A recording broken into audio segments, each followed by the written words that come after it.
Welcome to the Dragon Soul Breakdown series. These breakdowns will give you a detailed insight into the Dragon Soul 10-man heroic encounters. In this video, I'll break down the zon'oz fight so that you have the tools to get the fight done. During the guide, I'm going to cover the entire fight mechanically, as well as giving you a recipe for how to finish the encounter in its entirety. This fight consists of two phases. The first phase is referenced as the ping pong phase, and its duration will depend on your mechanical execution. Following a ping pong phase, we'll get a black blood phase, which will last for 30 seconds. This encounter is considered to be one of the toughest encounters during early progression, but hopefully this will change after you've watched my guide. The encounter will start in the ping pong phase, and you'll remain here for approximately 1 minute, after which the group can elect to transition to the black blood phase. You'll divide your raid into two groups, with either 4 or 5 players in each respective group, excluding the main tank. The first group will be stacked in melee range of the boss, and the second will be stacked in max range distance from the boss. In terms of raid composition, there's only really one way of doing this during early progression, by using 1 tank, 3 healers, and 6 DPS. Disc Priests are fantastic during this fight, and any DPS with good interrupts will help you significantly to get it done. Let's start off by looking into the mechanics of the encounter. You'll start in the ping pong phase, which has 5 notable mechanics. The first mechanic is called Eye of the Unmaking, an essential mechanic of the phase. When this is cast, zon'oz will spawn a purple ball in front of himself, which will continue traveling outwards from its initial position once spawned. Once any player comes in contact with the ball, it deals split damage to any players in close proximity, and it reverses its direction, moving back towards its origin until it comes in contact with another player, and then it will reverse once more. The objective of the phase will be to bounce the ball between the melee and range group, hence the name ping pong phase. Your raid will do this bouncing action until you want to transition to phase 2. Once you're ready to transition, you simply need to make sure that zon'oz get hit by the ball, which is easily done by moving your melee stack away and letting the ball go into zon'oz. And this sounds easy enough, right? Well, before we go into the additional mechanics which makes this harder, it would be good to know that each bounce increases the damage done by subsequent bounces by 20%, and there's a short grace period after each bounce, which makes it impossible for players to bounce it back, so you might need to move a little.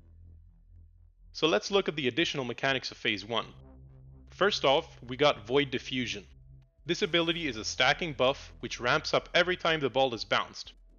Essentially what this does during phase 1 is that it increases the damage for each bounce by 20%, forcing you to end phase 1 sooner rather than later. Additionally, the stacks of Void Diffusion will be transferred to zon'oz once it comes in contact with them. When the buff is transferred, zon'oz will take increased damage for each stack of the Void Diffusion buff, lasting for 2 minutes. The beauty of this mechanic is that you can stack it up between phases, so that the second time zon'oz is hit by the ball, the current amount of stacks on the ball will be added to the previously applied buff, assuming that you have not let the buff expire. An easy rule of thumb, which should serve all 10-man heroic groups during progression, is to do 7 bounces per ping pong phase. This will allow you to always ramp the Void Diffusion buff on the boss before it drops off, and also keep a manageable level of damage output from the ball. Speaking of manageable damage output, let's look at the third mechanic called Focused Anger. This is a stacking buff on zon'oz during the ping pong phase. It will gain a stack every 6 seconds, and each stack of the buff causes him to do increased physical damage and attack speed. If you prolong the ping pong phase, this mechanic will cause some big issues for your tank, which is another reason to ensure that you're only doing 7 bounces for each ping pong phase. Next, we have an ability called Psychic Drain. This ability is a long frontal cone towards the tank, which will steal some HP based off the damage dealt. Due to this mechanic, the tank will want to turn the boss away from the raid, such that it only hits the tank and zon'oz regains as little HP as possible. The ability itself does not really hurt, but there are several ways to minimize the damage that he heals from it. The healers can pre-shield the tank, and Blood Death Knights can use Death Strike in advance, as well as AMS to drastically reduce the healing amount done. You should also know that healing reduction effects such as Rogue Wounding Poisons also work on this boss, but are definitely not necessary. The final mechanic of the phase is called Disrupting Shadows.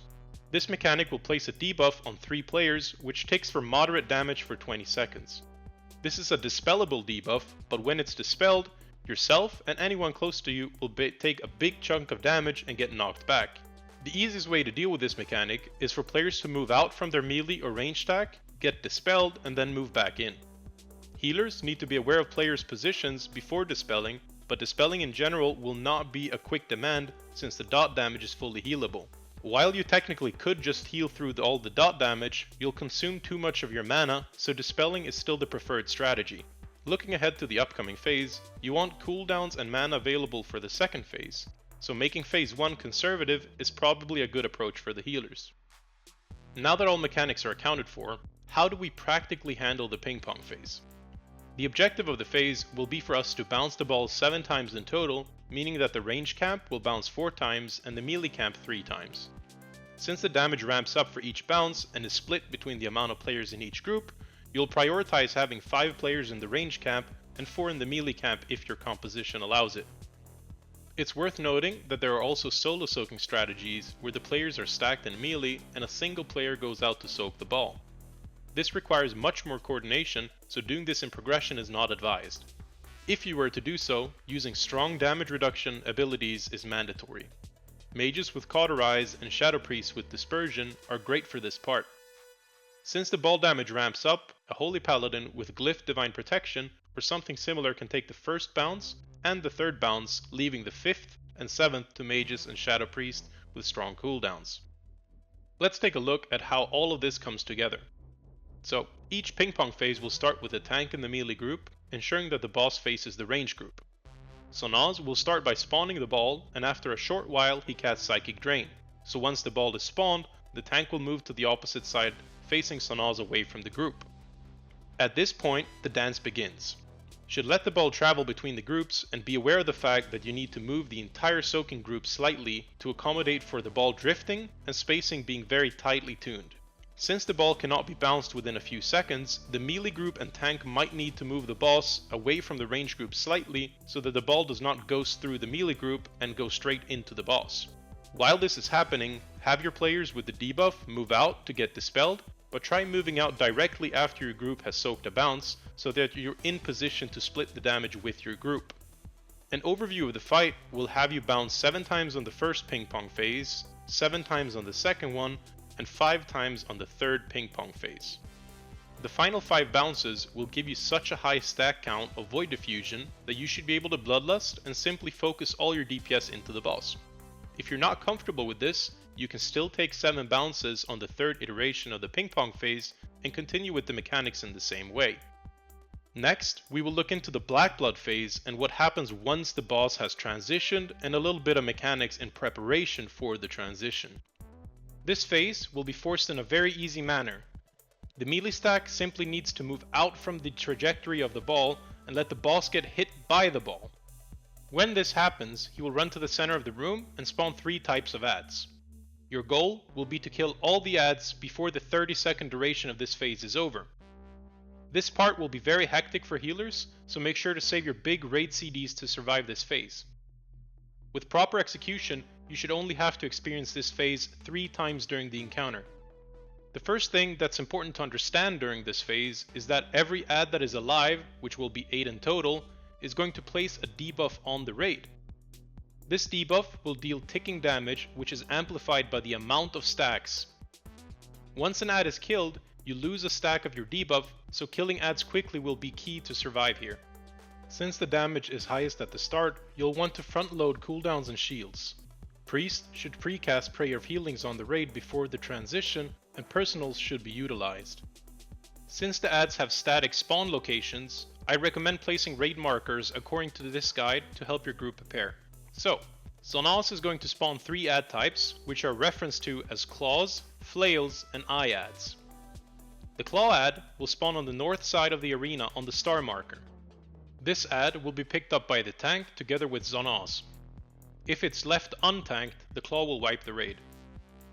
The 2 flail adds will spawn on the northeast and northwest side of the arena, on the triangle and diamond markers respectively. These adds deal AoE damage and knockback in close proximity, so they should be handled by designated range DPS. These adds are low HP, so they should be prioritized by 1 to 2 range DPS per side to quickly reduce the raid-wide damage from the debuff. The 5 eye ads will spawn in a semicircle on the west side of the arena. These ads deal randomly targeted moderate damage, so they should be your second priority in kill order due to them only having 700k HP. The eyes have no cast bar but can be interrupted. They are casting when they hunch over, and this is when they should be kicked. I would recommend that you split your group into 2 groups which stack near each flail. Then you move towards the north side of the room while cleaning up the ads. You can split melee and range to easier provide AoE heals which will help you to sustain during the phase.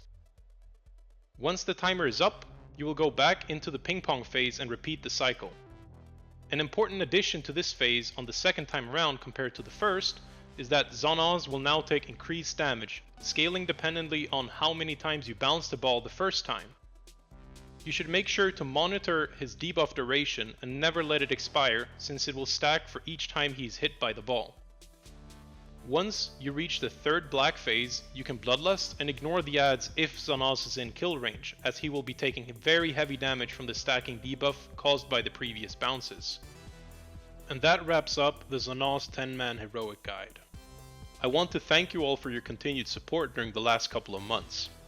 I'm going to continue uploading and refining my Dragon Soul guides for the upcoming months, after which I will switch focus to mob content, so make sure to drop a subscription so you don't miss out. You should leave a like if you enjoyed the video and comment if you have requests for future guides. See y'all next time.